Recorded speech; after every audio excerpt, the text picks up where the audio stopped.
Multiple deaths reported during a Virginia Beach active shooter, and we're going to talk about it.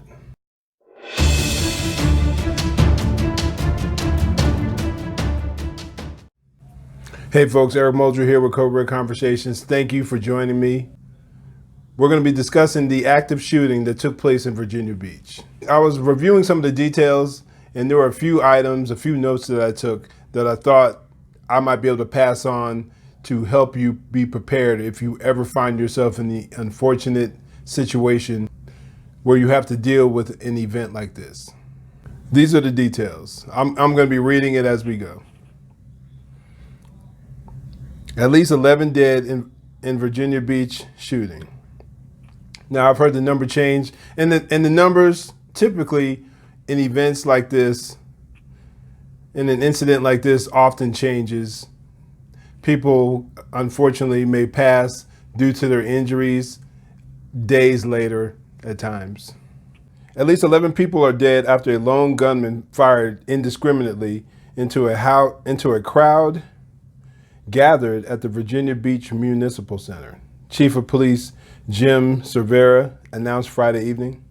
The suspect, who is believed to be a disgruntled longtime employee, was killed in a shootout with police after 4 p.m. I want to stop right there and talk a little bit about the disgruntled employee.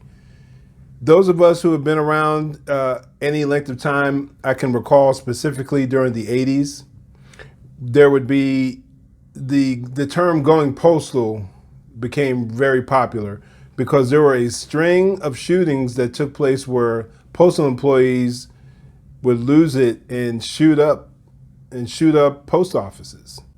So the term postal became very popular at the time.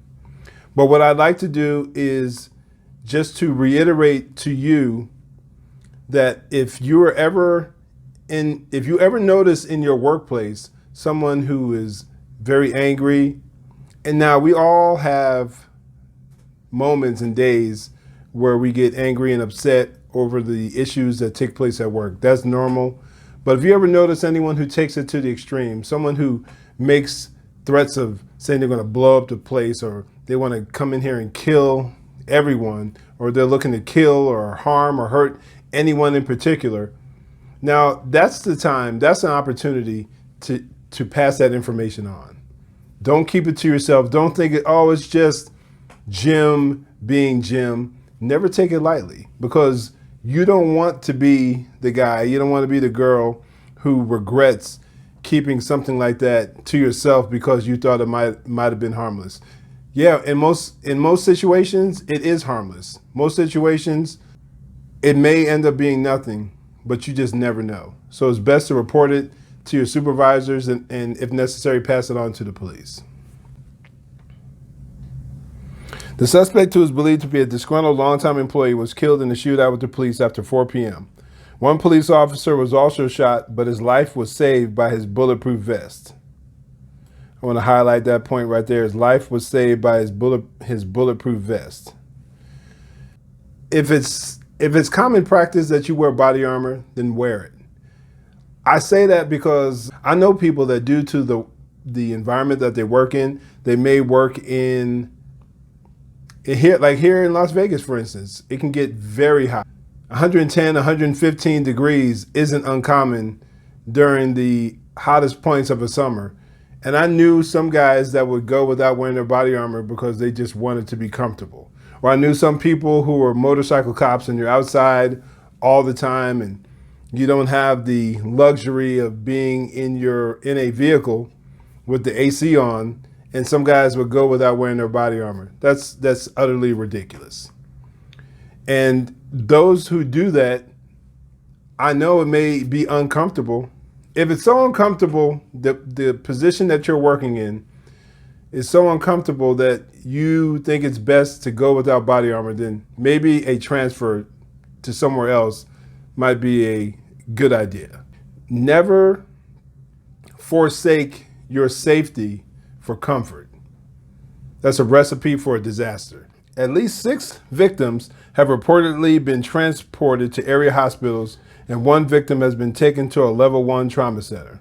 Another good suggestion might be to Check with your local American Heart Association or some of your local hospitals or the Red Cross and see if they offer any first aid, some basic first aid, basic life-saving training, CPR, tourniquet use, anything along those lines would be good because you just never know when something like that may come in handy. And if you're in a traumatic event such as an active shooter, you never know. You may have to perform self-care. You may be shot and you may have to bandage a wound. And during a time, an encounter like that, the emotions are going to be high. The adrenaline is going to be racing. Nerves are going to be all over the place. And if you have that kind of training, that would put you a step ahead to be able to perform the proper care, whether it be to you or to an employee or just someone who may be near you, to possibly save your own life or the life of someone else's. FBI officials have confirmed they are aiding the Virginia State Police and Virginia Beach Police in their investigation. Governor Ralph Northam said he has spoken to Cervera and Mayor Bobby Dyer, and his team continues to monitor the situation. See if I can find a more recent article. Okay, we're going to go to heavy.com, see what they have to say.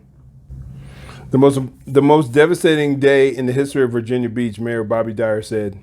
The people involved are our friends, co-workers, neighbors, and colleagues. Police Chief James A. Cervera confirmed the casualty count and called it a devastating incident that is going to change the lives of a number of families. At one point, the suspect was shooting through a door on the second floor as officers arrived. We do have shots coming through the door, an officer said on the scanner early on. The suspect was named by the Wall Street Journal and the police scanner by authorities as Dwayne Craddock. You can read more about Craddock here. Heavy oftentimes goes into a lot of detail finding out about the suspect. Now, I know a lot of news agencies lately have chosen not to even mention the name of the suspect. I understand their heart and their mind behind that, but I think it's good to understand who the individual is, what their mindset was, what their motivations were, so that we can be better informed, not act like it didn't happen. And I'm not saying that's what they're doing, but understand the perspective, the worldview of the individual. What motivated them? Was it mental illness? Was it bullying? And I'm not saying that those are necessarily excuses or any type of justification for such a violent, evil act. But it does help us examine and learn and grow as individuals so that we can be better prepared if we ever find ourselves in a similar encounter. The scanner traffic chronicled a chilling scene as officers found people hiding, referred to casualties, and tried to stop the suspect. The suspect is dead. He was a current public utilities worker, said the chief. Police have not yet released the names or conditions of the surviving victims. This article will update as the information is known, including with tributes to each victim. Here it says the motive is not yet clear. Although earlier reports said the suspect had been fired, the chief said he was a current employee and added that the shooting occurred over multiple floors. I have a gunshot victim outside of Building 1. He was shot a couple of times, an officer said on the scanner. We've got several citizens who are trying to keep safe at this moment. Another point that I would like to bring up is that if your place of employment allows you to carry your gun, then I think that would be a smart thing to do. Of course, you have to know what your local jurisdiction, your city, county, and state, what their laws are for carrying before you make that decision. Be well informed about the law so you don't find yourself in a bad situation. But being armed and being prepared, it's so much better than being a sitting duck and just simply being a victim. But if you do carry, make sure that you are trained up and you're proficient, that you know your 4 firearm safety rules, being familiar with your backdrop and its surroundings. Never point your firearm at anything you're not prepared to destroy. Keep your finger off the trigger until on target, ready to fire. Always assume that the weapon is loaded and put those into play each and every day, and always be cognizant of those things. For the citizen, if you're in a place of employment, know areas that you can hide. know where the exits are. And as a matter of fact, I shot a previous video discussing that, and I'll put the link down below. And I also want to reference the idea of, and oftentimes you hear when dealing with an active shooter, you hear the mantra of run, hide, fight. And I think that that has some excellent value to it. I don't want you to get into purely a defensive mindset, because the encounter can change rapidly, or when it initially takes place, you could be in a position where you don't have time to run and your only option is to attack. So I've done some research and studies on active shooters, on active shooter events, and I like the concept of move, think movement, and think attack. Movement and attack, and it can constantly flow depending on the situation. Do not get boxed into first thing to do is run, second thing you should do is hide, and then at the last resort, it should be fight. You should have the mindset of move, and move may mean run.